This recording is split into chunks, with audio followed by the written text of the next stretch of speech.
Hi, everyone. Welcome to the last segment on preparing for government cloud usage. As I mentioned earlier, the government had announced the move of eligible applications to the government commercial cloud, namely AWS, Google, and Microsoft. So many ICT professionals who are already experienced with on-premise applications now find that to stay relevant, they need to upskill themselves to this new cloud practice area. However, they'll find that cloud platforms have now grown so mature and so comprehensive that they now cover so many services, application, DevOps, storage, network, analytics, AI, security, etc. Hence, for IT professional to understand the whole platform and to do everything on it looks very daunting. One manifestation of this is when, for example, the government ICT officer comes to our Digital Academy website and looks at the catalog and look at the courses that AWS, Google, and Microsoft has, they'll find there are so many they don't know where to start from. So this session will help the government ICT officer make sense of the situation so they'll be able to work out for themselves a suitable roadmap for their upskilling. For example, to first realize that there are actually many different ICT roles in the use of the platform, and the officer first needs to understand which specific role they are in so that they can work out the relevant roadmap.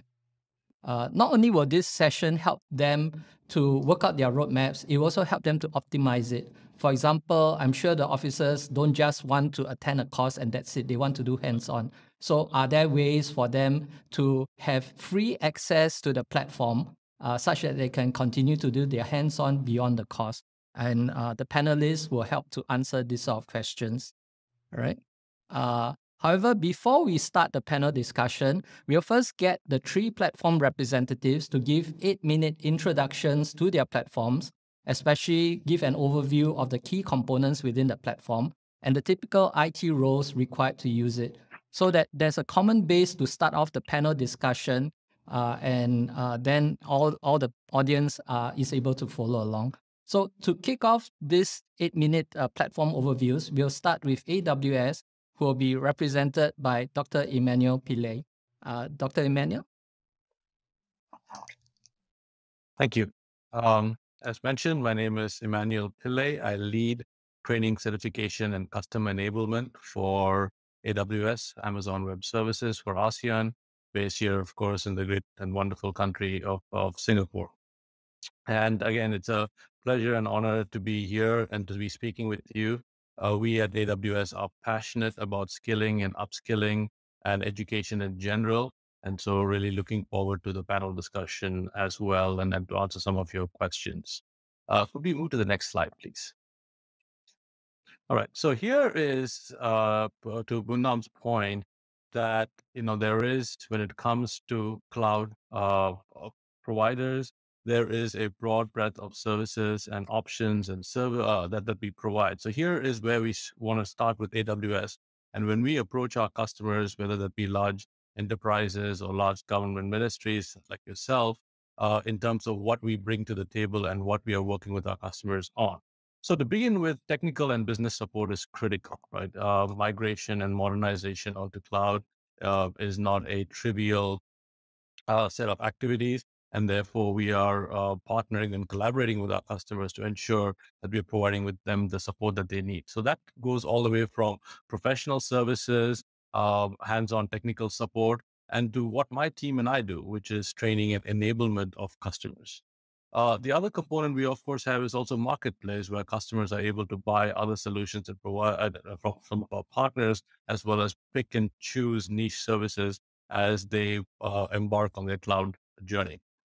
Then we look to the specific services themselves. So we go from analytics or DevOps, mobile services, or IoT, Internet of Things, machine learning. In the fullness of time, machine learning and AI, we believe, will be infused into virtually every application. And so that's, of course, a topic that we are speaking to many individuals and our customers on. And then, of course, enterprise applications and apps and hybrid architectures. And then when we go into the core infrastructure as well as core services, and then main areas of interest for our customers, whether that be security, governance, or compliance, and the overall sort of management tools that are available. So AWS today offers over 2,700 services. And, about 10 years ago, that number was in double digits, about 80 services. So we've continued to innovate and innovate on behalf of our customers. We also have over 270 fully managed services. So yes, the breadth and the scope of that is large. And so when embarking on a migration or a modernization, understanding what those services are, of course, critical, which is where training and certification and customer enablement, the work that my team and I do, becomes critical. Could we go to the next slide, please? Right. So here is, AWS technology makes innovation possible, but it's really the people who get the work done. And so we equip individuals and organizations with the knowledge they need to realize their cloud goals and move their company forward, and also, importantly, their career forward as well. This is also as much about those individual learners. And so our training is there to support learners of all skill levels. And then the other component of this is our AWS certification programs. These allow us to validate expertise and to build confidence as well as credibility for the individual, but also helps businesses and business leaders identify skilled professionals so that they can implement cloud initiatives using AWS. We offer over 12 different certifications, and they're aligned to either a role scope, or specialty areas. So you can see on the left side of the screen is foundational. And so foundational certification is both for technical as well as non-technical individuals. We are firm believers that cloud fluency is not just delegated and relegated to the IT team. Business leaders and managers and line managers and who and different functional areas and support functions all should be aware of some of the basic foundational knowledge around cloud. And so the foundation, what we call cloud practitioner essentials, is geared towards everyone within an organization. And then, of course, the certifications get a bit more technical. So we have the associate level certifications, and you can see them there around developers as well as solutions architect, and then SysOps administrators. And then there's the advanced version of those certifications that you can see. And then finally, around specialty certification. Now, specialty certifications allow individuals to go into a specific area, whether that be security or machine learning or database, and allows them to build confidence and credibility around it. Overall, I'd say AWS training, along directly and with our training partners as well, we teach in-demand cloud skills and best practices. So that help the learners as well as the organizations innovate in the cloud. We also offer over 500 online free on-demand classes, of digital videos that individuals can access with just an internet connection. And we've done this so that we continue to build up skills and upskill and reskill. We also offer instructor-led classes, which are also important, especially today where learners are learning sort of through a hybrid approach, which is both digital as well as in classroom-based training. Can we go to the next slide, please? And so you can see here a list of our what we call IILT, or instructor-led training. We offer this, of course, during the pandemic. It was virtual but live instructions. And now today we've started to see classroom training come back into place. And so we are offering the classroom, the live version with instructors, of course. And so you can see we offer this training both for foundational architect classes, developer. So previous to what I've mentioned in terms of certifications as well, it's either role-based, service-based, or scope-based. And all of these classes are geared and built very programmatically. So there is a learning path. So regardless of where the individual is. So if an individual is all they're aware of is an on-prem development structure or architecting structure, how do they build a skill set to get from on-prem to cloud is what we offer through our classes. And there is a very programmatic, sequential way in which we've built the learning paths for them, and also to build certifications into those learning paths so that they can continue to build confidence in their ability to build. The other component I would say is that as we work with our customers across ASEAN, we are big proponents, and we see this from our customers as well, is upskilling and reskilling the existing people. We believe that is the right thing to do for multiple reasons. Your existing people already understand the company culture or the organization or the ministry culture. They understand the work processes and already have some of the relevant skill sets that are required to be able to innovate and architect on the cloud. So a majority of our time is spent working with the existing employees. We also want to create net new pipelines. So we also have education programs, which I think we can speak to during the panel discussion. And so finally, I would just want to close with just a couple of statements, right? Uh, Everyone in my team and overall AWS, we are passionate about education, upskilling, and reskilling. So in December 2020, globally, we announced that we will help 29 million people around the globe grow their tech skills with free cloud computing skills training by 2025. Our goal is to empower learners at all skills levels to build with confidence and for leaders to drive transformation and deliver results for their organizations. And we that is what we believe in. That is what we continue to do. And then we build programs and deliver training in different modalities, both from digital as well as classroom-based training. And on the digital side, because that's the one that's accessible to all, we have over 500 free online videos, and we also offer them in local languages like Chinese, Korean, Bahasa, Indonesian, Thai, as well as Vietnamese. And so we will continue to build up on that as well. So with that, I will close and then look forward to answering some of your questions. And thank you again for having me. Thank you, Dr. Emmanuel.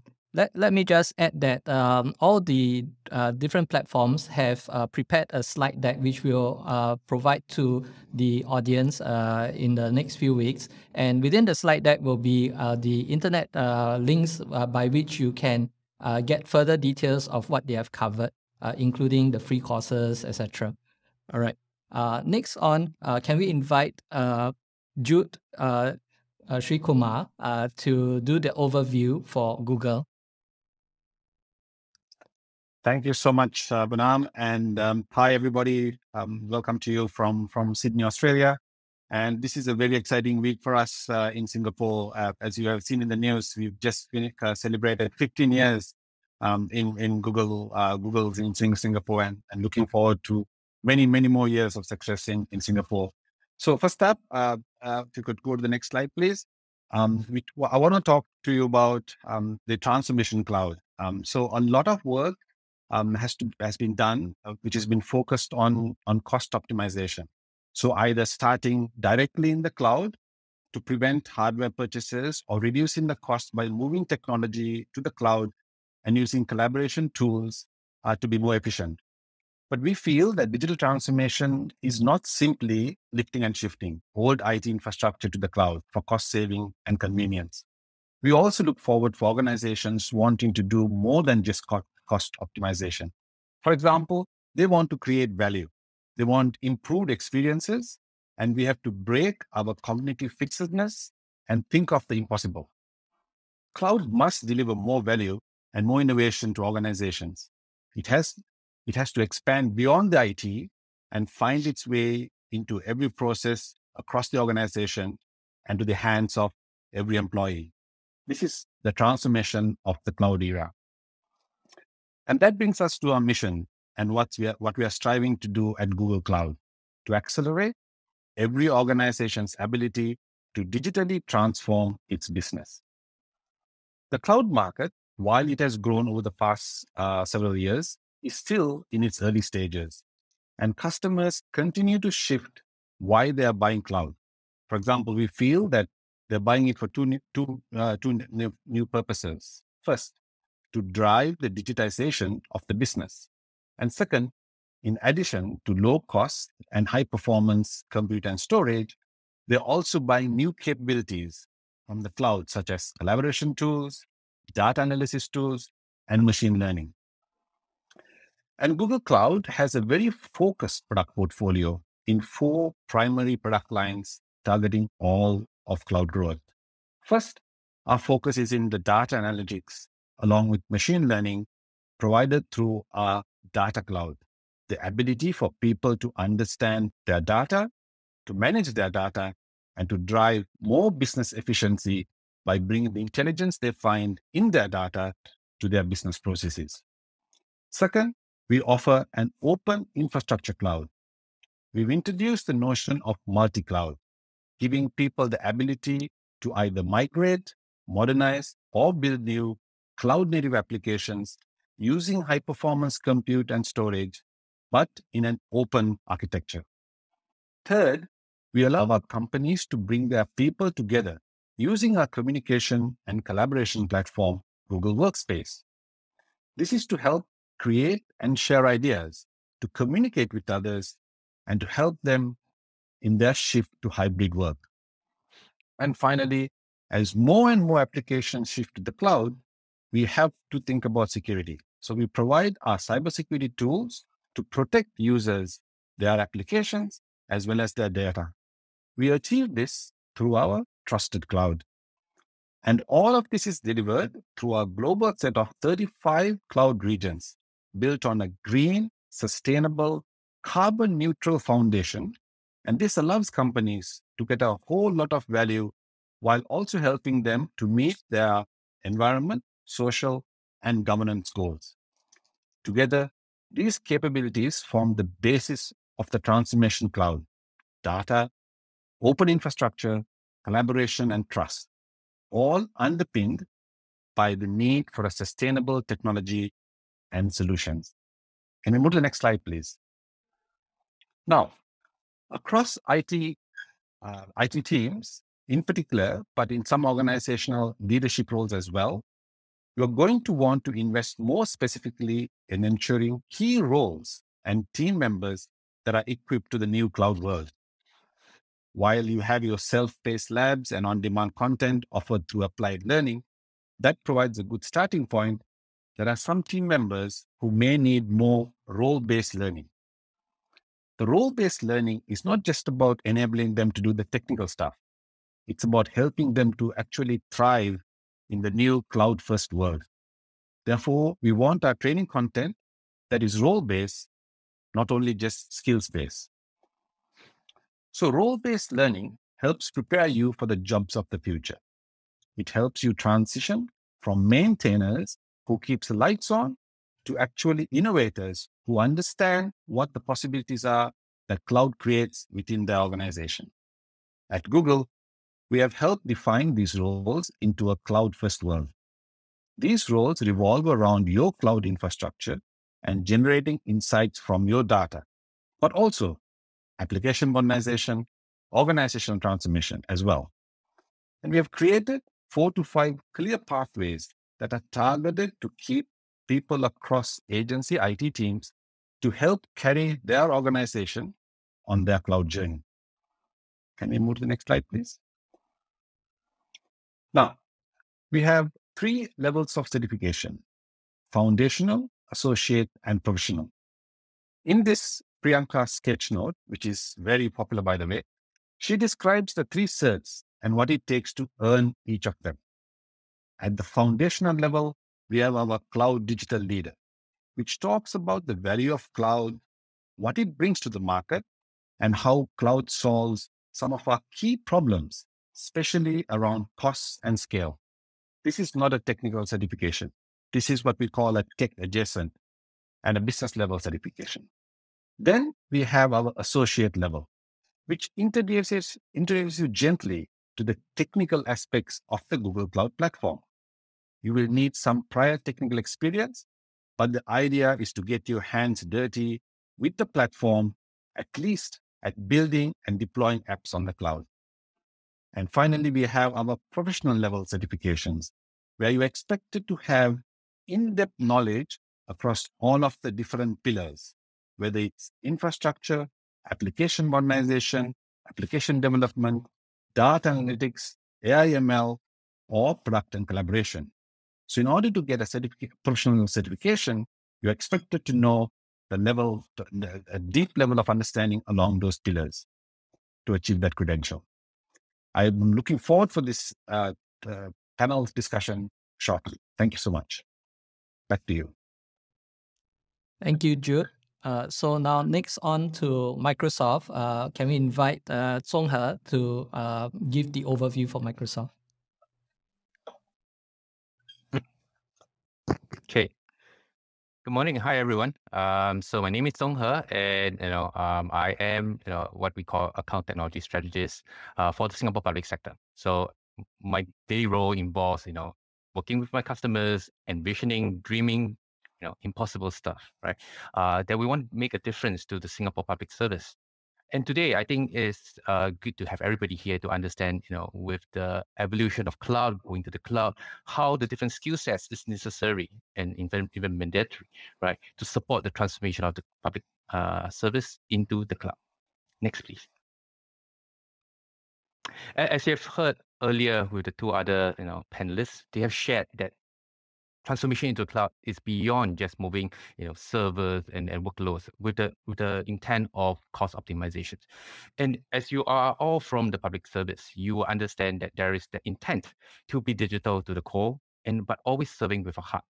And what that means is that there is a constant drive, a constant demand to create innovative and digital services that's relevant to the citizens on the ground or the businesses, right?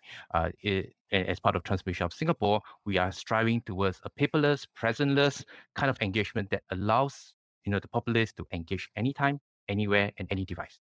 And naturally, adoption of cloud and adoption of these innovative services comes together to have that these workloads are trusted and secure. And of course, this is only possible with a digitally confident workforce, and you are a very important part of it, right? And what are we looking at from a public service perspective is that we are looking at adaptability to new changes, for example, the pandemic, right? As well as upping the game in terms of service delivery, efficiency, and productivity. We want to be able to use the information that we have to make better decisions, to make a difference to the man on the street. And of course, beyond these two key tenets are key trends in the public service. There is always, in this ever-changing landscape, we are looking at security as a very important area that we need to focus on, as well as optimizing and leveraging cloud-based services to accelerate even faster transformation. We also spoke about mining data as well as automation as the key foundational ideas to support this transformation. So naturally, today you're asking about where do I stand in the grander scheme of this transformation? And naturally, if you look at these capabilities that the Singapore government is aspiring towards, you can see there is some fit to it. At Microsoft, we believe in that learning and transforming always has a goal. And hence, we have identified key roles that you can probably map to as part of your job to understand role, right, to support this transformation. Next, please.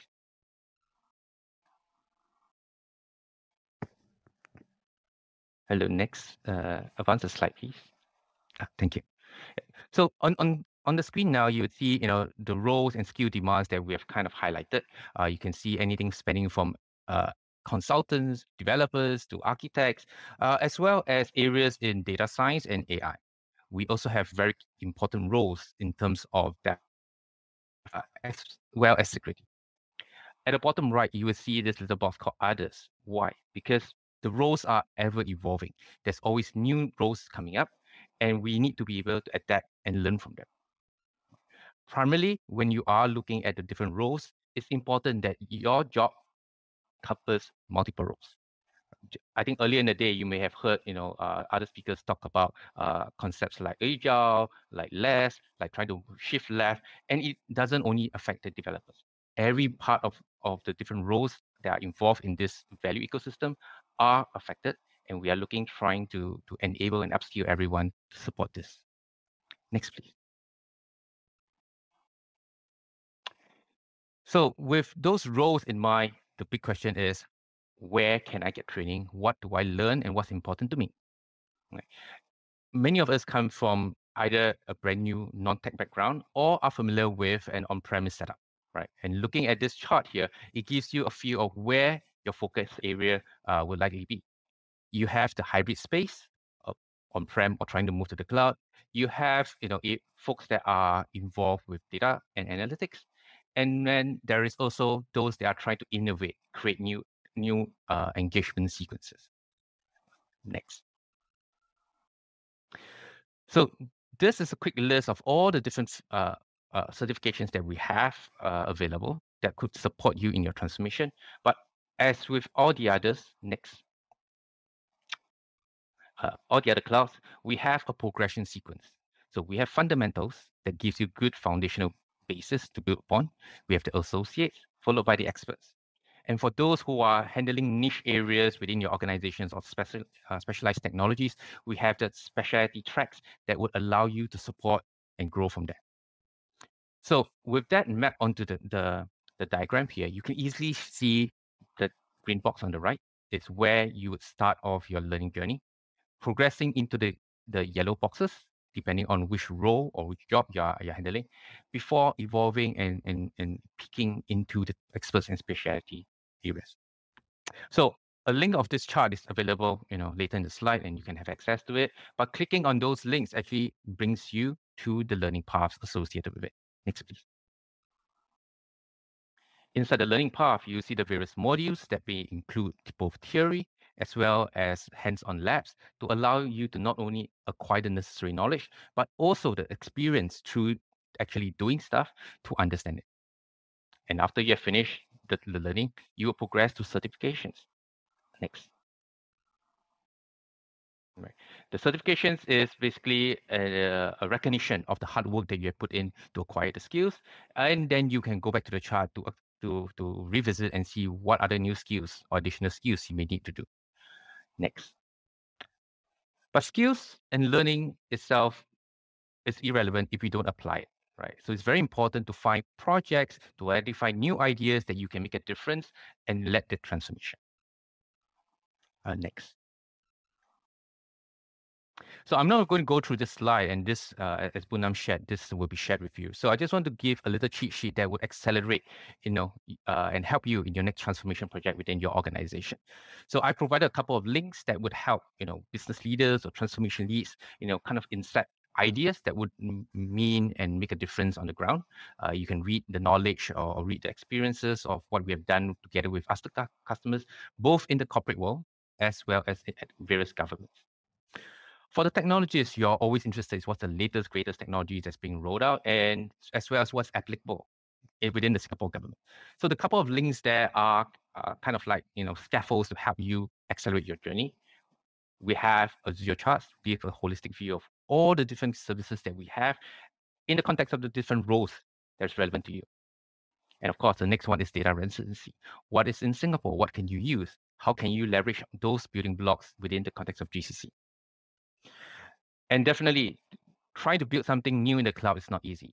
And we have our architecture center links that provide you context to be able to accelerate those transformation efforts. We have also listed a couple of key areas and technologies, at the bottom of the chart that would make a difference for you to kind of learn, pick up, as well as apply to the problem statements that you have had. Right. If there's any questions, you can have that at the panel session. And thank you very much. Over to you, Poonam. Okay, thank you, Zhong He, and thank you for all the other two platform representatives. So before we start the panel discussion, allow me to reintroduce our panelists. And while we switch over, for the audience, I'll start off with some of the areas which I'm quite sure everyone is interested in. But please feel free to make use of your Zoom Q&A function to key in additional questions. And depending on the time availability, I will also pose those questions to the panelists. Before we start the panel discussion, allow me to reintroduce our panelists.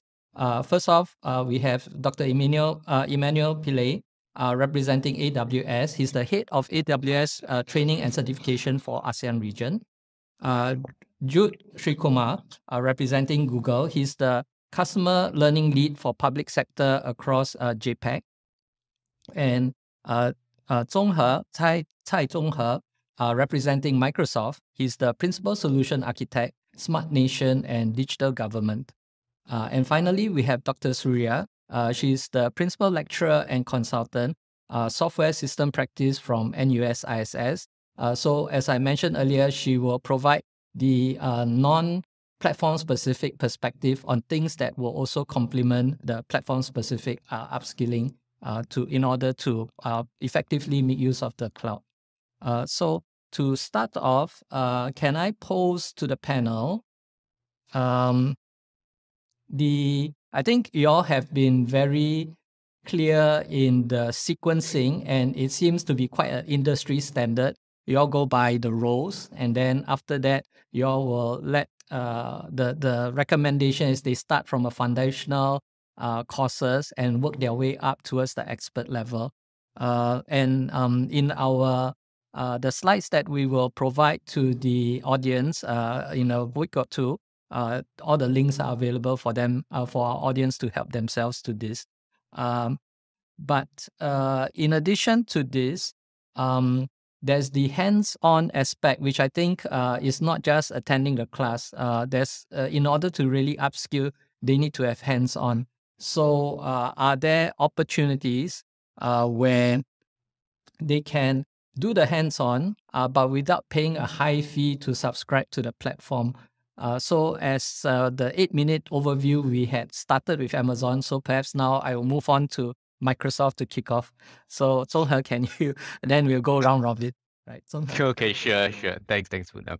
So I guess you're right. Learning theory is just one part of it. Actually doing it actually kind of like cements that learning and understanding. So as part of our learning capability, if you use it online or even through the partner-led kind of initiatives, there are areas for you to do hands-on lab.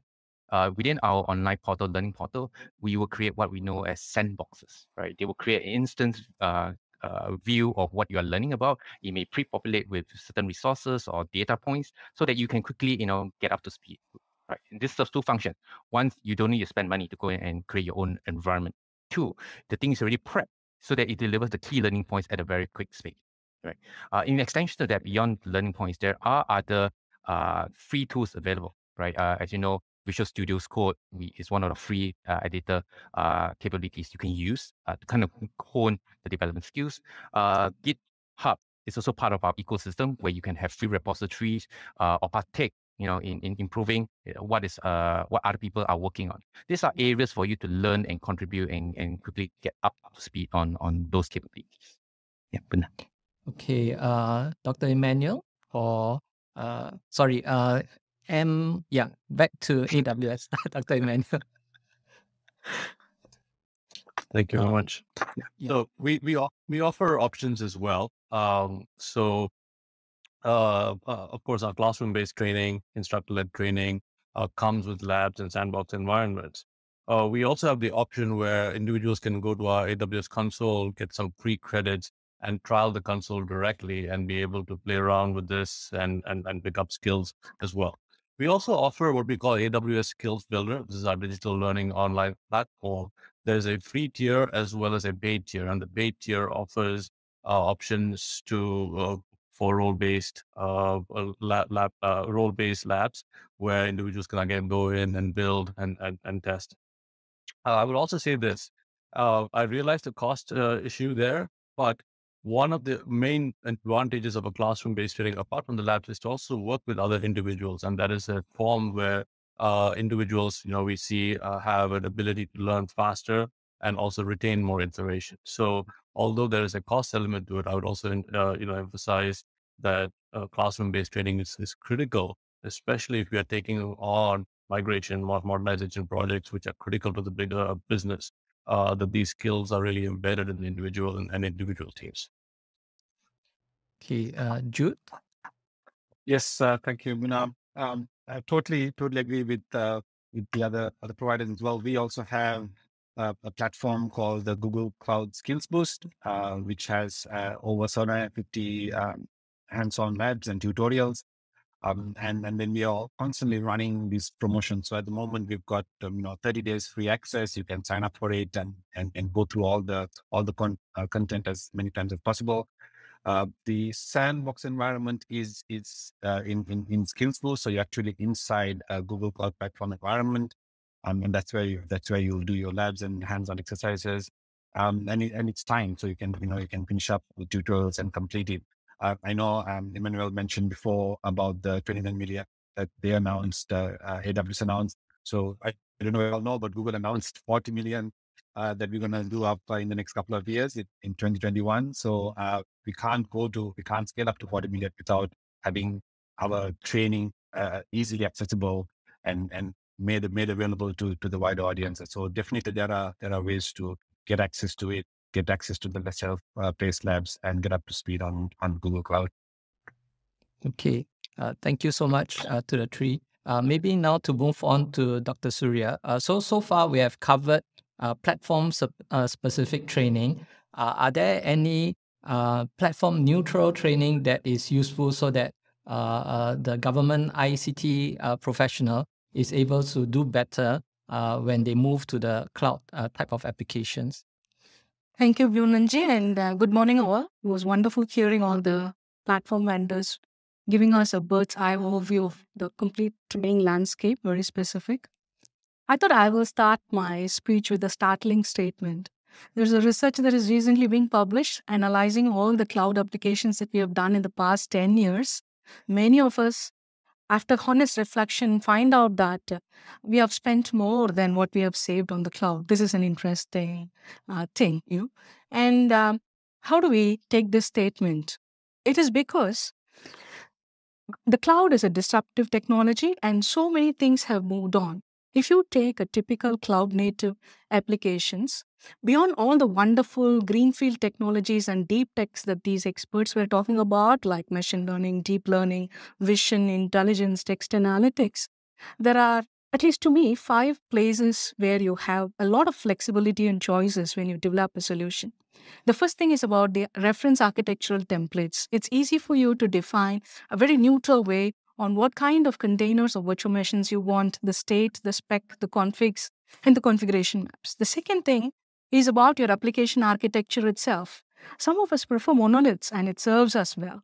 Some of us are interested in having different tech stacks, and we look at microservices, not just for that, for selective scaling and many other beautiful business boundary reasons. Some of us are into serverless because we know that the services need not be 24/7. And we have event-driven technologies. We have data processing pipelines that keep scaling in batch and real-time mode, momentary wisdom. All these kind of things can be very easily customized into the cloud workload. And the third beautiful thing comes from the polyglot persistence. So many options. Do I always have to think in star schema? Not necessarily. Do I always have to keep in structure, semi-structure? Not necessarily. There is file services, there is object services, there is caching, there is in-memory databases, plethora of persistence, volume claim choices.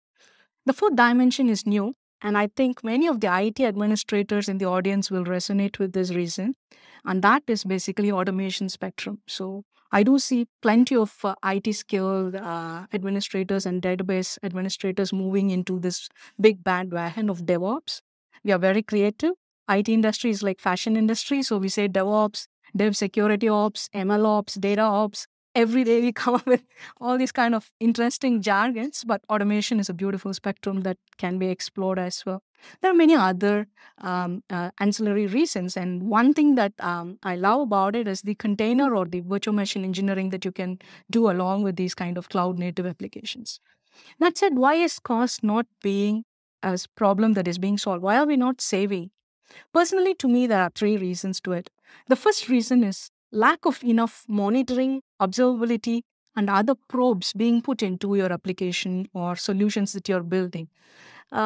Lack of awareness. There are new sets of adapters and probes you need to understand. So that is a very typical first blocking stone.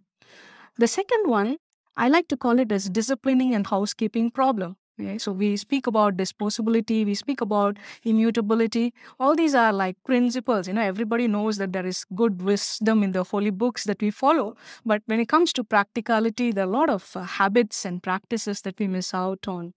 The third reason is trying to understand optimization. I have my own hilarious example to explain this, and I'm going to talk about it this way. Your traditional applications are like race cars. You're very good race cars owners and race car drivers. But right now, when you talk about cloud native applications, it's about launching a rocket. So if you want to launch a rocket, you have to learn rocketry. There's a whole new science about how do you deploy these kind of cloud applications. So that basically means sometimes you have to unlearn things. Sometimes you can expand things, and sometimes it completely blanks out because it's a new area that's being thrown to us. So if I can have the slide number 1, you see in the traditional world, at least I can speak about the result-led dot that we are living in. There are plenty of IT roles. Okay, so I've sort of color-coded this so that it's easy for us to read. The right side is full of green color, which is typically the modern solutions that we have been building, whether IoT, mobile, web apps, full stack, whatever name you want to call it. The left side is where we are having the operations or the IT teams looking into the security aspects, the solutions, and the infrastructure aspects. I have also currently parked many of the data and data administration, including warehousing tasks currently there. But you can see there are new roles coming in. There are new roles on the deep tech like ML engineer, AI engineer. And of course, we are very good with prefix suffix. We say junior, senior, lead, manager, whatever terminologies. And then the more senior you become the CXO as well. So how do I map this universe of existing roles into the cloud roles that these experts are talking about? In my opinion, cloud is still in its infancy. At least the cloud native wing is still in its infancy. So right now we only have maximum about 10 roles each in these certifications, as you can watch out. But with maturity of these kind of deep techs, you will see that the specialization will start branching out much, much more. So how do I approach learning? To me, there is 2 ways to deal with this. One, again, I'm going to quote another beautiful example that is one of my favorite. It's from the Zen and the Art of Motorcycle Maintenance. There are 2 ways in which you deal with the bike. You just learn to use the bike and you love your toy, and that's it. Anything goes wrong, immediately you call your mechanic to get it fixed. There are people who like to have long drives in the bike, including me, and you have a basic toolbox with you. So you know what to fix when you're completely blocked out and run out on a road with no mechanic shops at the distance of at least 10 miles around. Okay? So there are 2 ways of looking at any technical stack that we are dealing with. So to me, doing that kind of toolbox thing is to have a very systemized journey of how to learn fishing. There are a lot of engineering practices and so on and so forth. The other way around is to just use the bike is the very beautiful managed services that each of these vendors were talking about. They take out the hustle of doing any plumbing underneath. And you get charged only for the kind of services that you're using, and everything underneath is being managed by the vendor. So that's the first style. So if you deep dive into the second style, there are 2 ways.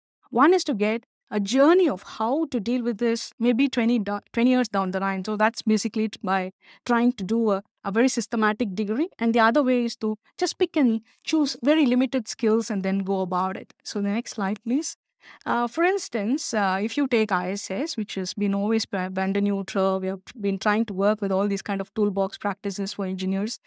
We basically have a program called Stackable, and this Stackable basically specializes in different things. So you have certain professional diplomas and certificates that you take depending on the domain and leadership specialization that you want. But for the crux of the cloud engineering, we basically have the Masters of Software Technology. The hyperlink is there. It is not necessary you should go through all the certifications. Sometimes you are already a basic developer who understands full stack, so you can look at only the special certificates that you need to transform yourself to be a cloud full stack person, and so on and so forth. There are other 2 MTech courses that we do, which are again deep tech. One is about enterprise business analytics, and this one is about everything under the sun. Should I say under the sun? Because today it's a very cloudy day. And incidentally, no moon as well. But never mind.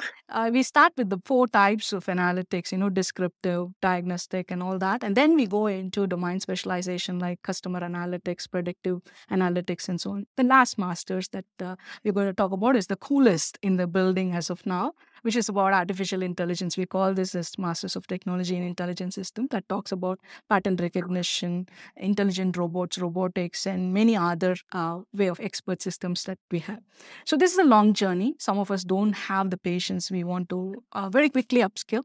So the next slide, that one is going to talk about the platform neutral stack. Beyond whatever the experts have given you as pointers, sometimes you may have to pick up stacks that are very specific to your programming language, your runtime, the microservices style that you're building, the deep techs that you want to engage with, and of course, the container virtual machine science that you want to deal with. So we have basically hyperlinked some interesting certification options here as well for you to consider. And thank you very much for the opportunity. Yeah, thanks, Dr. Surya. So basically, that is an 8-minute overview of the platform neutral skills that may be useful to complement. Basically, whichever platform you use, there are some required software engineering expertise and skill that you will still need. So these are areas that those who are going to cloud can consider to work on. And as you mentioned, those her slide showed master's degrees. Those are actually stackable courses in the sense that you can take individual short course and over time stack them up into a master's degree. So coming back to the three platforms, the platform-specific courses, earlier there were some talk about costs that there's limited budget in most agencies and so on. So the free access to the hands-on platform practice is definitely welcome. But the other question then would be, are there ways to optimize the roadmap such that maybe the foundational courses, which probably people can handle without a facilitator, people can take it on their own, and maybe it's a free course.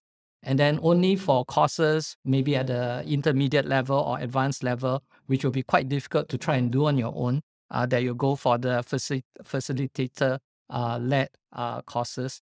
So maybe for this, Jude, you could start off. Yep, sure, definitely. So for the, I would suggest that our delivery mechanism for Google Cloud is through what we call authorized training partners, ATPs. And we have a lot of them in Singapore. And what they do is they run the foundational classes on their instance. They invest on the instructor to run those foundational classes, instructor-led. Obviously, due to COVID, it's been virtual. And in a way, it's good because you have more people joining the virtual classes as well. So the foundational classes are run through our authorized training partners. They run the fundamentals. We also have a large developer relations group. So DevRel for short. They also run these programs called Cloud on Board, getting people technically savvy on cloud. And that's an initiative for the community. It's driven by the Google community to drive that adoption around people. So fully agree. If it's foundational stuff that you want to get started with, there are those free options that they can sign up for those classes, the URLs, and I can share that in my presentation deck as well on how they can sign up for those free classes, either through the authorized training partners or through the DevRel mechanism. Okay, can Dr. Emmanuel? Thank you is for there that. some way to optimize the roadmap? Sure. If we can go to slide number 16 in my presentation, what we wanted to show there is that we also offer free event-based training. So this is something that simulates the classroom environment, but it's a full day around special topics or special services. Let's slide maybe one slide up, slide number 15. Oh, go back. It should say, exactly. Thank you. That's the slide. Thank you. So you can see these are, you see something that's AWS Technical Essentials Day. And the reason it's a day is that it's typically at least a half a day or a full day of training with, again, live instruction. But these are free event-based trainings that we offer customers. And you can see one that's specific around machine learning, security, data analytics. These are topics that are of high interest and in demand for many large organizations as well as for individuals. So we offer this for organizations. And if you sign up and are able to attend, this is one other option where without having to go for paid classroom-based training. We've already mentioned the free digital training, the self-paced that is accessible to anyone with an internet connection and ability to sign up. So that's of course is of course available. The other way I would say this is there's lots of free online resources, whether that be white papers or technical papers that individuals can read up on their own, provides a cost-free or a cost-effective way to be able to upskill and be on that learning journey. Over to you. All right, thank you. Zhong He. Yeah, I think I do agree with what the other two gentlemen have shared. I think there's tons of resources online. From a cost perspective, you can get access to those without necessarily letting cost become a excuse as a hindrance to learning, right? But that said, I do see value in the partner-led training, right? That degree of interaction, because you need to acquire the experience, right? And some of these courses are best done, in partnership with another counterpart of yours within the same organization. So perhaps, taking on a security role, security course, but you have a developer and a security engineer, running the same roles in partnership, because then you can leverage that learning together to kind of see each other's kind of like blind spots. You understand what the other is thinking of. Very aptly, the developer is driven to create new features, right? And the security engineer is poised to defend and protect their features. And this synergy needs to be established. The understanding needs to be coherent, so that you don't see the other parties within your organization as hindrance to what you're doing. Right. And that's where I think the synergy, the partnership, right, is still relevant in this post-pandemic world. Right. That said, there are other engagements or the other facilities to kind of hone those skills. Right. Learning in the lab, learning online is just the start of a long journey. Without a project, would be a side project, or something that you feel for, right? That skill will always be left in the textbook. Right. And being able to deliver and learn some of those will be very, very paramount in actualizing those things. Right. And of course, trying to solve other people's problem. It's where it actually makes a difference, right? And there are people who are always looking to have problems solved. We have, in Microsoft, we have this thing called Open Hack. I'm sure there are many other, communities out there that, list a whole bunch of problems, both, profit, non-profit, that you can extend and lend a helping out to make this world a better place. Yeah, thanks. If I can add to all the experts, I think at least for the container science, all you need is a Minikube cluster installation. And if you are good with basic Linux command, these days your machines are quite decent to run a very simple pseudo cluster, so that you don't have to worry about the money being burnt. Of course, there are a lot of free sandboxes with caveats like it runs for 30 days, 4 hours, and so on and so forth. But getting a toy cluster will be very good for engineering perspective. As Zhong He mentioned, and all the platforms mentioned, even if there are no free courses, free official courses, there's usually a lot of resources available to pick up on the skills required. And as Zhong He mentioned, the practice is the most important part, right? Coming to this, if they some people are interested in certification, so some questions have come in. In some government agencies, as a matter of policy, do not sponsor the certification part of a course. So the individual government officer will have to foot the bill for the exam. So the question will come out is, are the certification exams typical fee? How is it like? Would it be very expensive and so on? So maybe I can have Zhong He. How is the Microsoft? I'll kick off this. So for Microsoft, generally our exams come in at about $99 per exam, right? If you partake, or take part in training, there's paid for by your organization or by yourself. Typically, those also include exam vouchers. Of course, once in a while, there are some programs that releases or provides, such certifications at a lower cost, right? Mhm. And of course, with that investment, I think from where the organization comes in is they want that skin in the game, right? To strive for that certification. And naturally, Microsoft also supports the endeavors or the efforts of individuals trying to get certified, because it also shows competency in our work. So we have like sample or trial papers, or going through the key learning points, objectives of a certification are very good reminders of what you are trying to achieve, right? As you go through the certification. right? It's important to, again, back to my earlier point, right? That the certification is a recognition of your capabilities, but it should not be the sole representation of why you are doing the learning, right? It must effect itself into actually acquiring the skills and actually being able to put that into practice and making a difference. Jude? Yes, thank you. So first up, I'll address the question about pricing. Poonam, so the certification pricing for us is based on the three levels. So the foundational, associate, and the professional. Professional comes up to just under $200 USD. The associate is around 120, and the foundation is about $100. And those are the pricing for the certifications.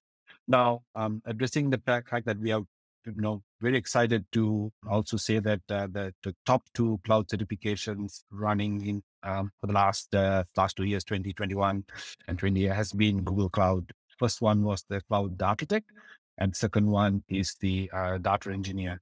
Now, obviously, that could mean so many things. It could be the fact that there's supply demand as well.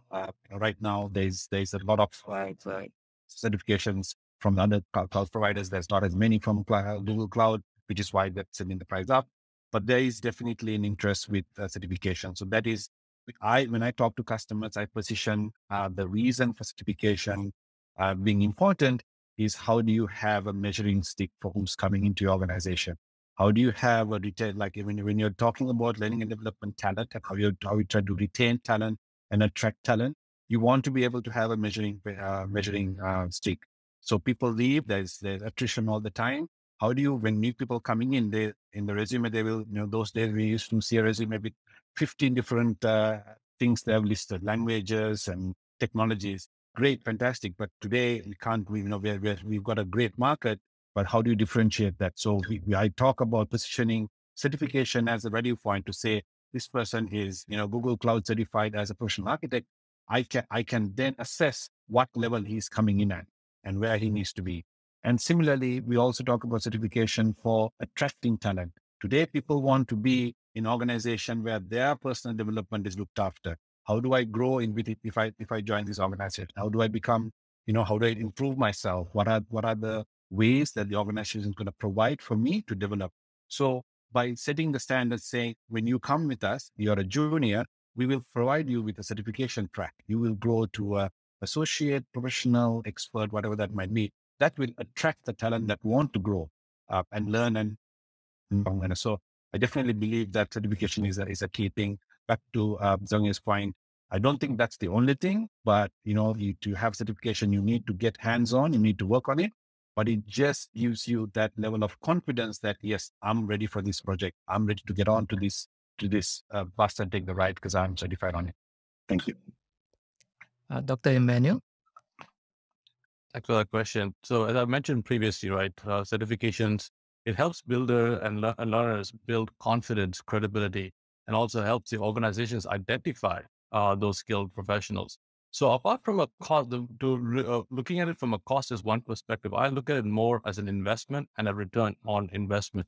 In fact, an engineer, one of the most precious things about them is their time, and this is time spent studying, time spent away from specific role functions within and actually doing the day job. So a certification to us is the ability to be able to show that this person now has built that credibility and confidence, and then that helps move the career forward. So that's one. The second part of that is this is globally recognized, right? The certification from one country and another country and an employer in a third country is able to put both those individuals on the same page and compare apples to apples. So an investment into a certifications is probably the best way to look at this rather than just a pure cost situation. And the key here is, what is that return on investment and what is the time to value? And so we are also big proponents of just-in-time learning. So if you are learning to build, just overall knowledge base, that's obviously a good thing. But if you're working on getting certified in January for a project that will kick off in August, there is that knowledge attrition that can happen. And so you want to make sure that that is also very well timed. In specifically to the cost, right? The price points are very similar for certification, right? Our foundational starts at $100, associate at $150, and then our professional at $300. But I would really encourage both organizations as well as individuals. We've seen examples. I can give you an example. This is, of course, from the private sector. In ASEAN, this is a bank, Techcom Bank in Vietnam, where they were very public about the fact that they were investing in certifications for individuals. And it has helped in terms of both attracting talent, and also individuals internally to the company can identify with the fact that the company is investing into their careers. So that's probably the best way to, I would say, and encourage organizations to look at it and individuals to look at for certifications. Okay. Then this one is in terms of the job roles that you all earlier covered in the 8-minute overview. There is one job role, on-premise job role, which not very sure, and those people in those roles will be wondering, do they still have a job in the cloud world? So these are the on-premise engineers, those that take care of the hardware. Once it moves to the cloud, the hardware is no longer under the charge of the agency. It is handled by your platform. So is there still a role for them? Do you have some mapping for them to try and move to? Can I start this with Studio? Okay, maybe. See, when it comes to administrators of on-prem moving to cloud, I think there's two fantastic roles that they can look at. One is Kubernetes administrative kind of tech stack that comes from CNCF. I'm sure all cloud vendors have an equivalent of this kind of administrative specialist role. And the second one is the automation of application spectrum that we spoke about, which is the DevOps stack. Again, pricing on the cloud native, cloud foundation, Linux certs is very similar to that of the other vendors. And so foundation is 100, specialist goes to somewhere between 300 to 375.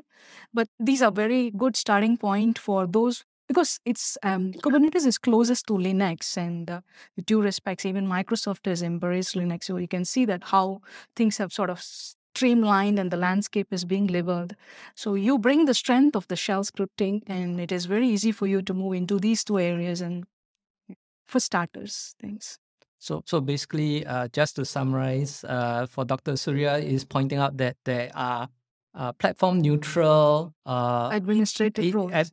infrastructure administration modules that can be placed on any of the platforms, and that can be one aspect of the skill, the role that the existing on-premise hardware guys can move to. Maybe we move to Dr. Emmanuel. What for AWS, is there some role that these hardware guys can go to? So I want to start broadly with that question, which is, with every customer, large organization, enterprise that we're working with, as they embark on any sort of a migration or modernization journey, the roles they're looking at individual are only about really upskilling and reskilling. It is not about, any sort of, you mentioned in terms of these roles being affected in a negative way. Is there a requirement for upskilling and reskilling? I'd say the answer is yes. And which is also why we have provided all of these resources, a lot of which is free, but also in classroom-based training and such. So, and we are working with customers where where hardware engineers have gone on to become sysops. And there are learning journeys to get you from that point. I think the key here is, there's a willingness both from the individual to invest in their time and their energy to pick up these new skills. And of course, the organizations can also help in this way by showing that there is a learning path and a progression to be able to get them to this new world of where cloud migration and adoption have become a reality.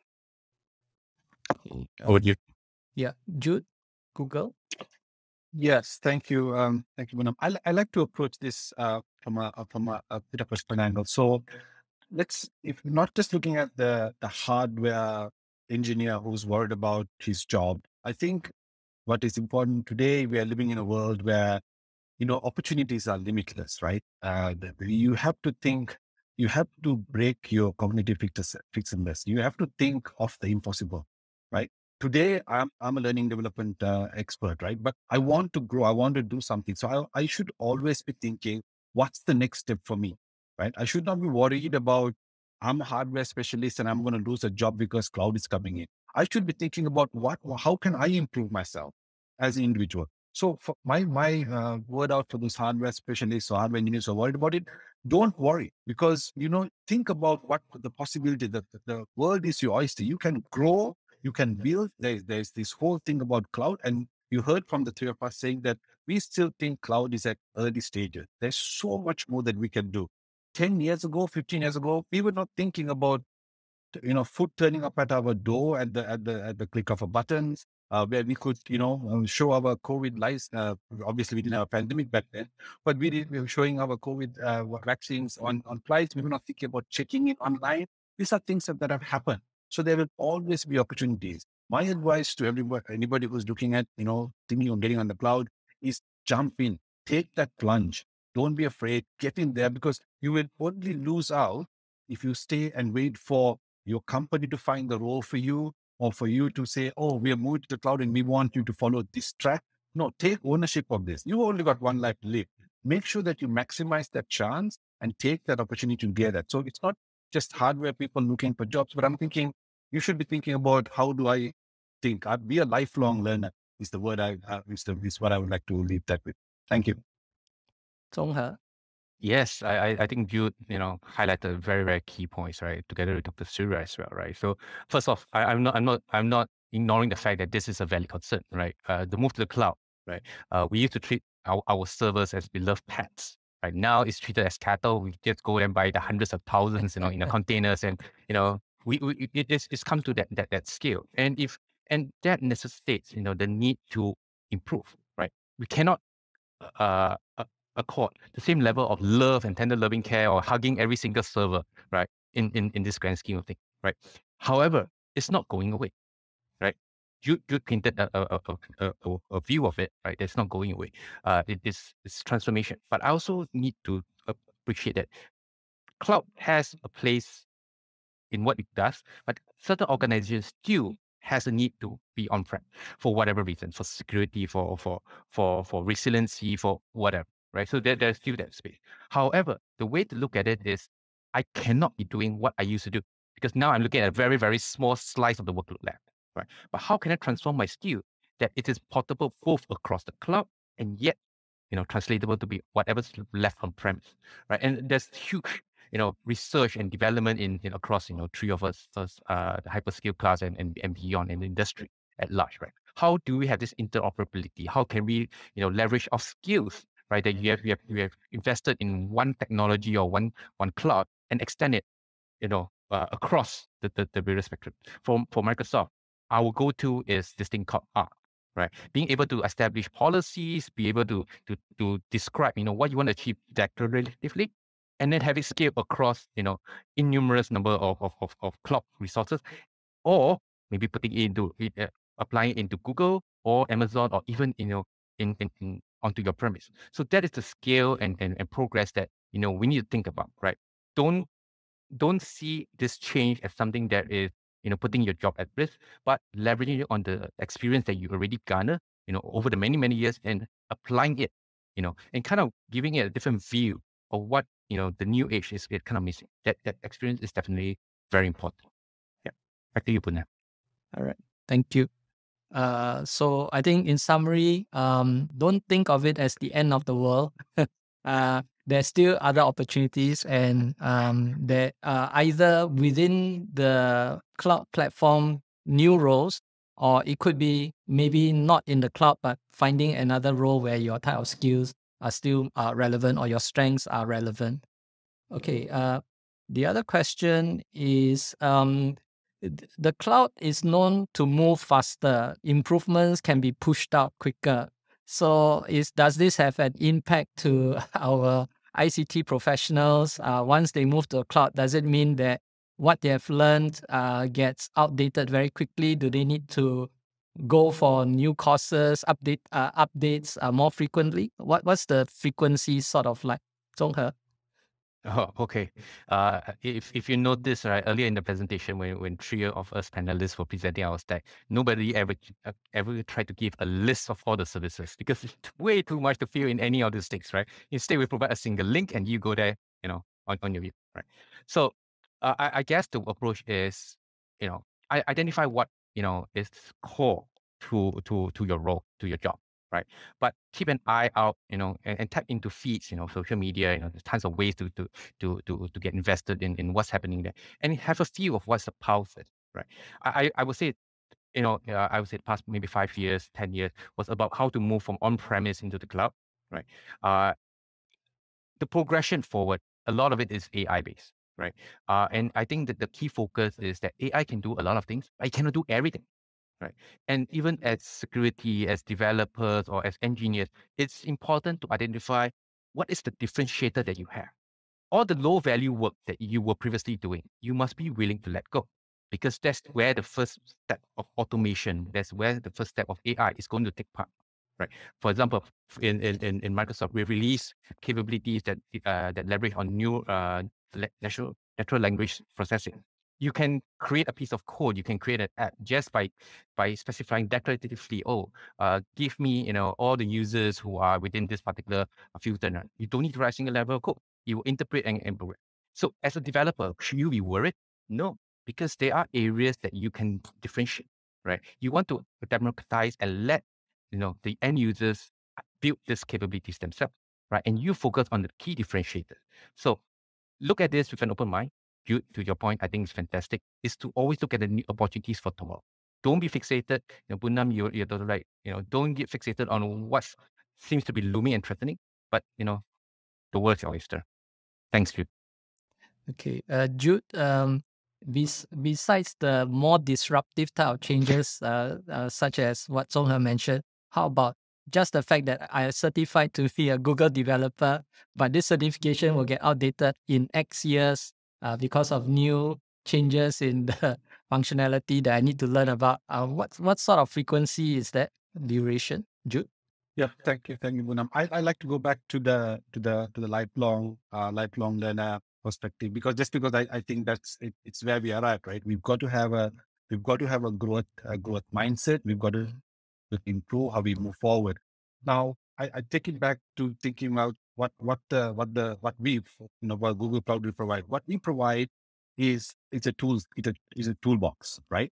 You as an individual, let's say, for example, you want to build I think I'm going to lose can you hear me? Yes. Yeah, sorry.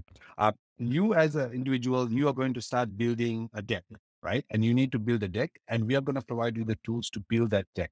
Now, we can't build a deck for you. You are going to learn how to build the deck. So first of all, we will give you the tools, you build the deck. Now, after you build the deck, you look back and say, wait a minute, I want to put a staircase to that deck. Now, you know the skills. You've already learned the simple skills with the tool set. Now, you take the next step to build that staircase on that deck.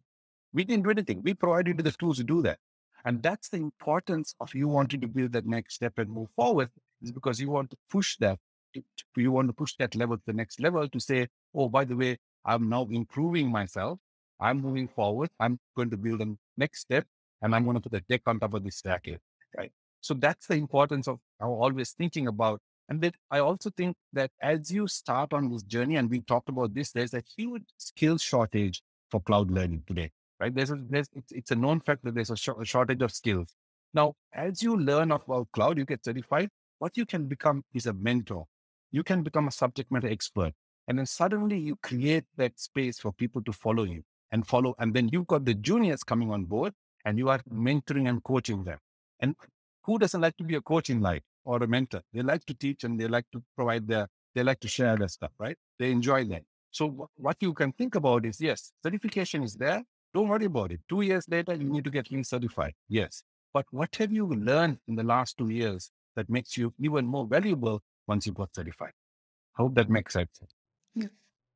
Okay. Thank you, Dr. Bunam. Emmanuel. Thank you. Dr. Emmanuel. Yep. So I want to say about 3 or 4 points. So in 2011, AWS had 87 services and features. And last year, as we found it, was more than 2,700. So to your point, that things rapidly grow and features develop and new features get added on. The answer is true, right? That's also why we also, continue to promote as well as emphasize classroom-based training, because you do want to be updated, and then we do update our curriculum and also use cases. This is not just theoretical learning, but hands-on experiences. And our instructors come with decades of experience and are able to sort of take individuals through specific use cases of how to build best practices. And that experience is obviously important. The third kind of point is just-in-time learning, right?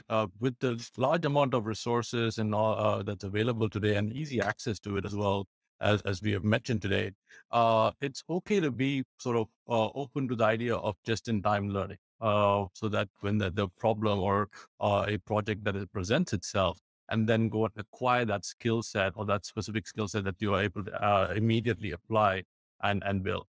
And the final part of this is I just want to say my personal story. My doctorate is in chemistry. I used to teach about 10 years ago at NUS teaching chemistry and have moved over to cloud computing. And if I could do it, I can tell you, others can definitely do it, right? So this is a time where individuals are moving from different sectors of the economy into cloud computing, and there are pathways to be able to do that.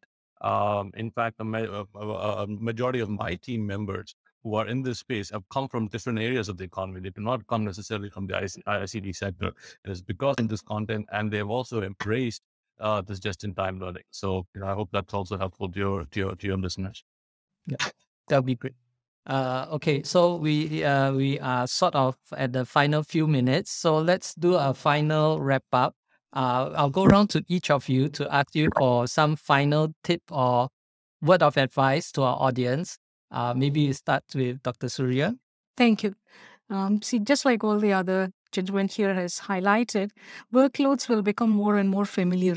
What is greenfield technology today, tomorrow becomes brownfield. So things will stabilize and there will be new challenges that keeps coming in. So as in ISS, as we always say, always leading, always learning. So that's the mantra that's going to keep us going. And all the best for your academic journey or certification journey, whichever it is. Thanks. Jude? Yes, thank you, Nam, and thank you for the panelists, Dr. Surya, Tony, and Dr. Manuel. It's been fantastic. My parting words is, don't give up. Right, today is a great time to be around. A great time to be not only part of IT, but just part of this world. There's so many things happening. Opportunities are endless. Right, the only limit, what's limiting you, is yourself. Right, push yourself harder. Take that extra step. And one of my mentors in the past told me, being uncomfortable is not a bad thing. Get out of that comfort zone. Feel like that worry that you have, the little voice that tells you inside your heart, oh, I don't know cloud. Don't worry about that. Take that, embrace that fear. We talked about pricing. People are talking about, how much is certification? How do I learn stuff? Today in the world, there's so much available on the web. You can find out, don't worry about, and that I totally agree with Dr. Manuel's thing about the investment on certification. If you spend $100 on getting a certification on cloud certification, but that's going to give you 10x the value of what it brings for you, right? So don't worry about the $100 you're going to spend today, because tomorrow you're going to be, working in an environment exposed to new technologies, and sky's the limit. You're going to keep going on, right? And I think that the chances like this to talk and share ideas is fantastic. And I really hope that everybody is able to take on this. Don't look at cloud as a fear factor, but rather as an opportunity, a vehicle to take you to the next destination. And it's going to be a fantastic ride. And we just hope that all of you are going to be with us on that. Thank you. Okay, thank you. Songha? Yes, I resonate with a lot of the speaking points, right? The growth mindset, I think, is very important, right? That little voice that holds you back, right? It's time for you to look at the voice and look at it straight in the eye and push back against it, right? Because that's what's limiting you, right? Like concerns like cost, like time and other things. These are things that can be approached, right? You don't need to go and solo the entire, internet in one day. That's not what we're asking, right? In fact, trying to do that will lead to indigestion. Things move so fast, right? Do it in a progressive way. Push that boundary a little bit today. Push it a little bit more tomorrow, and then keep growing. Keep pushing that boundary, right? And I think it's very important, right? Is to bring people along with you on the ride, right? There's going to be a lot of naysayers say, oh no, it's doomsday tomorrow, right? Be that force to make the difference. Be that change.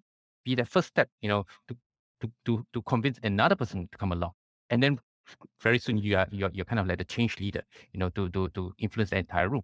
And together, trying to learn from each other is also another key building step, right? Doing it yourself, scary, but doing it with a friend makes it a lot more practical, right? And together, I think that mindset of growth, right, is what fundamentally sets you apart from the rest, right? Sets your organization apart from the rest, and sets Singapore differently against the world. So, yeah. Thank you, Dr. Emmanuel. Thank you. It's obviously been a pleasure and an honor to be here and to speak and to also hear and listen to all these questions. I'd say, in conclusion, from AWS perspective, we are big proponents of lifelong and continuous learning, and it seriously looks like your listeners here are, looking at this and understanding the need for continuous and lifelong learning, which is also why we've made so much of our content on demand and free and so accessible for individuals. And I'd say, we can start today, access our resources, access our videos, and begin that journey. And then as you continue to evolve, get in touch with us. We'll be happy to put together plans, both customized as well as things that are, more programmatic and based on best practices, and continue on that journey. Cloud technology and cloud adoption, migration, modernization makes innovation possible for organizations, and they are able to innovate on behalf of their customers, and in the case of government ministries, for the citizens of Singapore, which I think is, of course, critical and crucial. So again, thank you very much, and back to you now. Thank you to all our panelists, and thank you to you, our audience. So that concludes today's event. We will be giving you some requests for help on feedback and so on. So thank you all very much. Just hang back for a short while, and we'll let you know how to get your copy of the slides, etc. Okay, thank you all. Thanks. Thank you. Thank you. Everybody, have a great day.